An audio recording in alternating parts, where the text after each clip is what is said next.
John Knox e o presbiterianismo. John Knox foi um reformador, teólogo e escritor escocês, que viveu entre os anos de 1514 e 1572. Ele foi um nome muito famoso do protestantismo e o criador do presbiterianismo.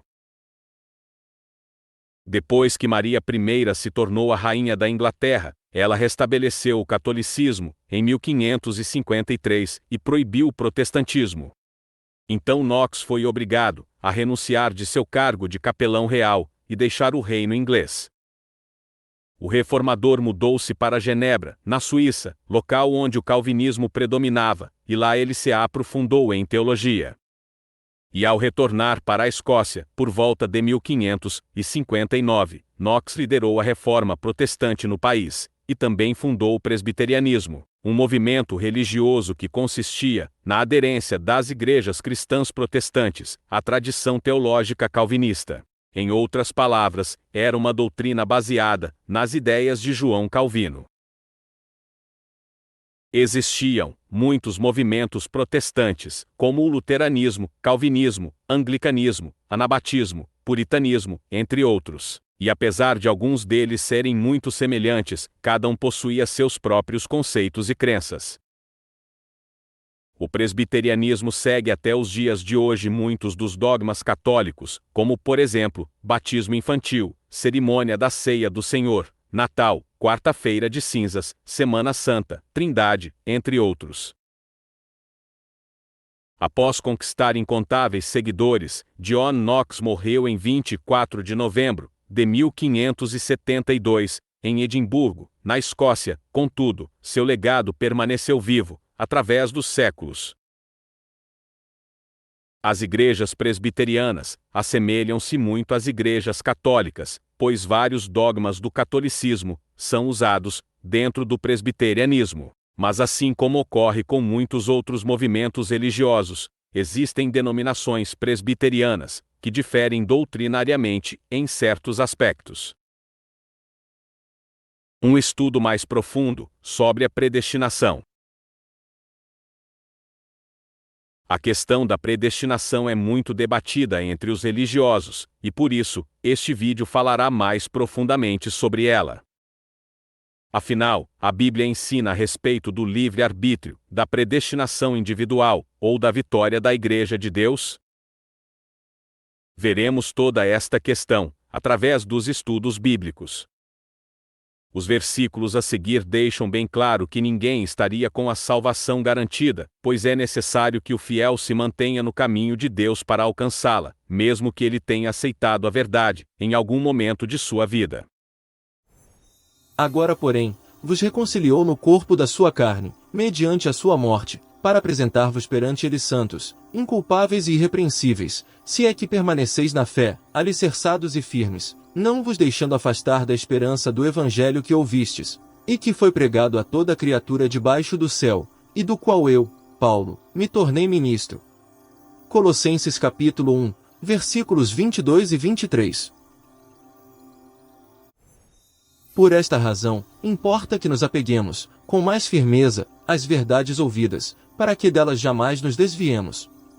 Se, pois, se tornou firme a palavra falada por meio de anjos, e toda transgressão ou desobediência recebeu justo castigo, como escaparemos nós, se negligenciarmos tão grande salvação?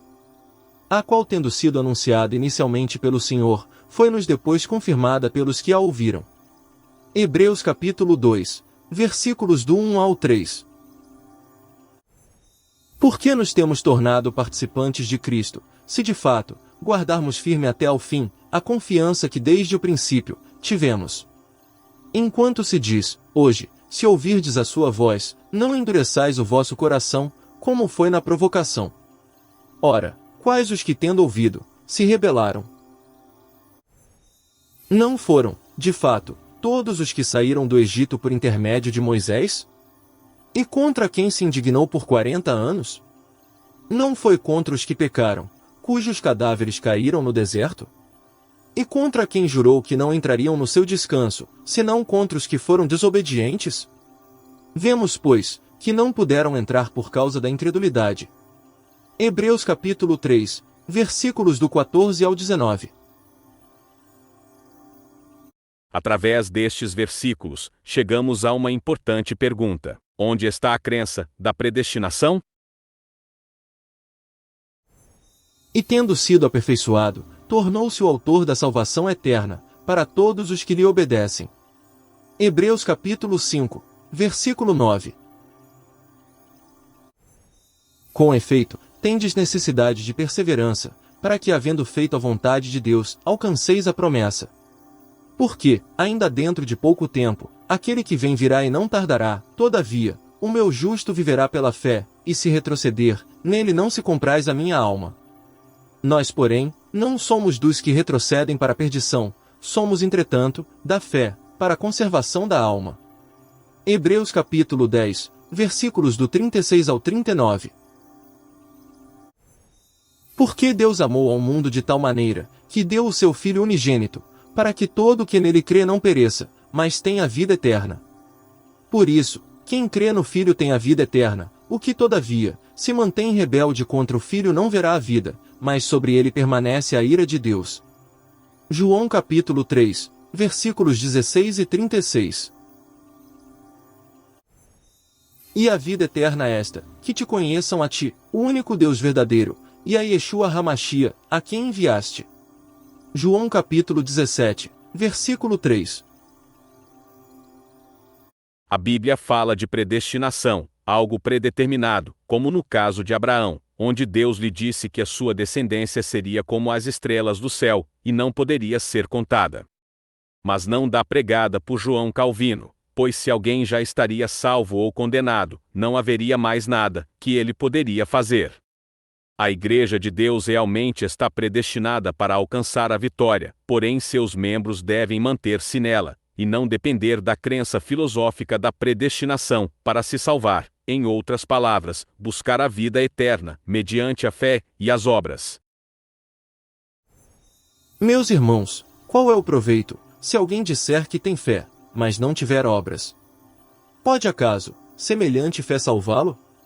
Se um irmão ou uma irmã estiverem carecidos de roupa, e necessitados do alimento cotidiano, e qualquer dentre vós lhes disser, ide em paz, aquecei-vos e fartai-vos, sem contudo, lhes dar o necessário para o corpo, qual é o proveito disso? Assim também a fé, se não tiver obras, por si só está morta. Mas alguém dirá, tu tens fé, e eu tenho obras, mostra-me essa tua fé sem as obras, e eu, com as obras, te mostrarei a minha fé. Crês tu, que Deus é um só? Fazes bem, até os demônios creem e tremem. Queres, pois, ficar certo, ó homem insensato, de que a fé sem as obras é inoperante. Não foi por obras que Abraão, o nosso pai, foi justificado, quando ofereceu sobre o altar o próprio filho, Isaque? Vês como a fé operava juntamente com as obras, com efeito, foi pelas obras que a fé se consumou, e se cumpriu a Escritura, a qual diz, ora, Abraão creu em Deus, e isso lhe foi imputado para a justiça, e foi chamado amigo de Deus. Verificais que uma pessoa é justificada por obras, e não por fé somente. De igual modo, não foi também justificada por obras a meretriz Raabe, quando acolheu os emissários, e os fez partir por outro caminho? Porque, assim como o corpo sem espírito é morto, assim também a fé sem obras é morta. Tiago capítulo 2, versículos do 14 ao 26. A predestinação não se encaixa nisso, porque a salvação na Bíblia é para quem obedece, já que Deus não obriga ninguém a seguir suas palavras. Contudo, o Eterno aconselha o homem, para que ele ouça sua voz e alcance a salvação, não por meio da predestinação, mas através da obediência e confiança. Em verdade vos digo, quem ouve a minha palavra, e crê naquele que me enviou tem a vida eterna, não entra em juízo, mas passou da morte para a vida. Em verdade vos digo que vem a hora e já chegou, em que os mortos ouvirão a voz do Filho de Deus, e os que a ouvirem viverão. João capítulo 5, versículos 24 e 25. Está escrito nos profetas, e serão todos ensinados por Deus. Portanto, Todo aquele que da parte do Pai tem ouvido e aprendido, esse vem a mim. João capítulo 6, versículo 45. Quem é de Deus ouve as palavras de Deus, por isso, não me dais ouvidos, porque não sois de Deus. João capítulo 8, versículo 47. Ora, aconteceu que ao dizer Yeshua estas palavras, uma mulher, que estava entre a multidão, exclamou e disse-lhe, bem-aventurada aquela que te concebeu, e os seios que te amamentaram. Ele, porém, respondeu, antes, bem-aventurados são os que ouvem a palavra de Deus e aguardam. Lucas capítulo 11, versículos 27 e 28. Veja que a suposta predestinação não salva o homem, mas sim seguir a voz de Deus. Se a crença da predestinação estivesse correta, então Deus compactuaria com o pecado, já que mesmo os homens sendo corruptíveis, pois nenhum deles conseguiria viver sem cometer nenhum pecado, ainda receberiam a salvação, mediante a predestinação. Além disso, se fosse por questão de merecimento e santidade, ninguém seria salvo, já que todos nós somos pecadores. Mas agora, sem lei, se manifestou a justiça de Deus testemunhada pela lei e pelos profetas, justiça de Deus mediante a fé em Yeshua HaMashiach, para todos e sobre todos os que creem, porque não há distinção, pois todos pecaram e carecem da glória de Deus, sendo justificados gratuitamente, por sua graça, mediante a redenção que há em Yeshua HaMashiach. Romanos capítulo 3, versículos do 21 ao 24. Para finalizarmos o estudo sobre a predestinação, devemos entender a grande diferença entre ela e o livre-arbítrio, o qual pode ser visto desde o Jardim do Éden. Tomou, pois, o Senhor Deus ao homem e o colocou no Jardim do Éden, para o cultivar e o guardar. E o Senhor Deus lhe deu esta ordem, de toda a árvore do jardim comerás livremente, mas da árvore do conhecimento do bem e do mal não comerás, porque, no dia em que dela comeres, certamente morrerás. Gênesis capítulo 2, versículos do 15 ao 17. Veja que Deus não determinou que o homem não comesse o fruto da árvore do conhecimento do bem e do mal, contudo o Eterno o aconselhou a não fazer isso, e estabeleceu a sentença, caso o homem fosse desobediente. Repare que o livre-arbítrio, é claro na Bíblia, algo muito simples e fácil de se entender. E assim não há uma predestinação individual, pois o homem tem a opção de escolher entre obedecer a Deus ou seguir seus desejos pecaminosos. Entretanto, esta última decisão lhe trará sérias consequências. Mas a serpente, mais sagaz que todos os animais selváticos, que o Senhor Deus tinha feito, disse à mulher, é assim que Deus disse, não comereis de toda a árvore do jardim? Respondeu-lhe a mulher, do fruto das árvores do jardim podemos comer, mas do fruto da árvore que está no meio do jardim, disse Deus, dele não comereis, nem tocareis nele, para que não morrais. Então, a serpente disse à mulher, é certo que não morrereis. Porque Deus sabe que no dia em que dele comerdes se vos abrirão os olhos, e como Deus, sereis conhecedores do bem e do mal. Vendo a mulher que a árvore era boa para se comer, agradável aos olhos, e a árvore desejável para dar entendimento, tomou-lhe do fruto e comeu e deu também ao marido, e ele comeu. Abriram-se então os olhos de ambos, e percebendo que estavam nus, coseram folhas de figueira e fizeram cintas para si. E Adão disse, visto que atendeste à voz de tua mulher, e comeste da árvore que eu te ordenara não comesses, maldita é a terra por tua causa, em fadigas obterás dela o sustento durante os dias de tua vida.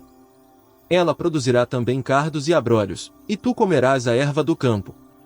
No suor do rosto comerás o teu pão, até que tornes a terra, pois dela foste formado, porque tu és pó e ao pó tornarás. Gênesis capítulo 3, versículos do 1 ao 7, e do 17 ao 19. A questão do livre-arbítrio também foi dita claramente, por Moisés aos Hebreus.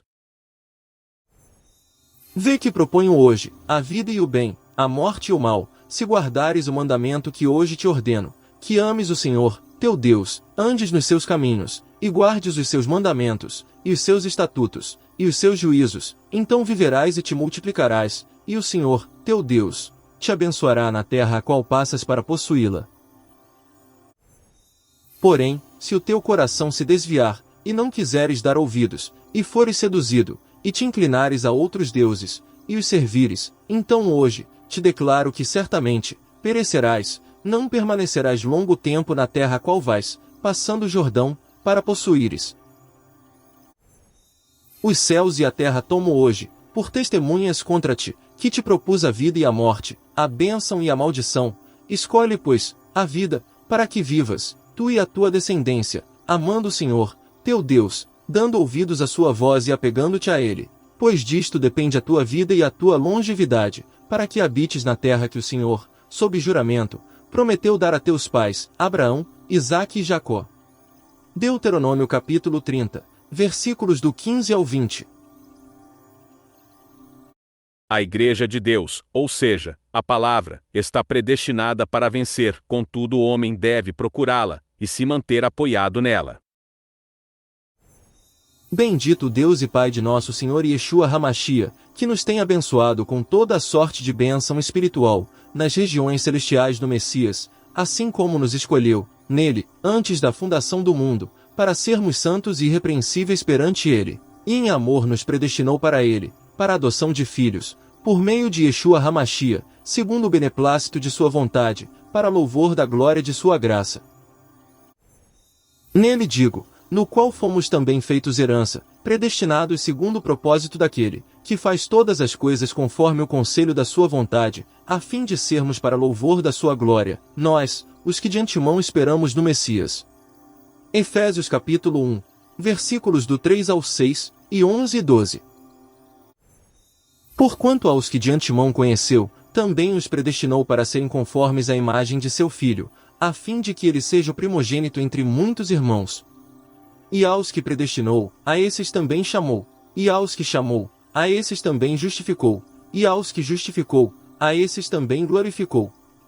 Romanos capítulo 8, versículos 29 e 30.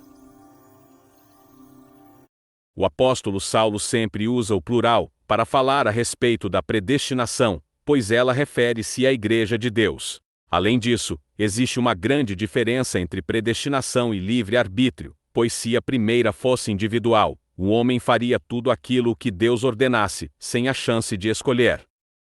Já a predestinação relacionada à Igreja se cumprirá na volta de Yeshua, onde aqueles que perseveraram e mantiveram sua confiança em Deus receberão sua recompensa. Lembre-se que se o livre-arbítrio existe, então não há uma predestinação individual do homem. Em contraste, a palavra de Deus está predestinada para vencer o mal, independentemente das escolhas feitas pelo homem.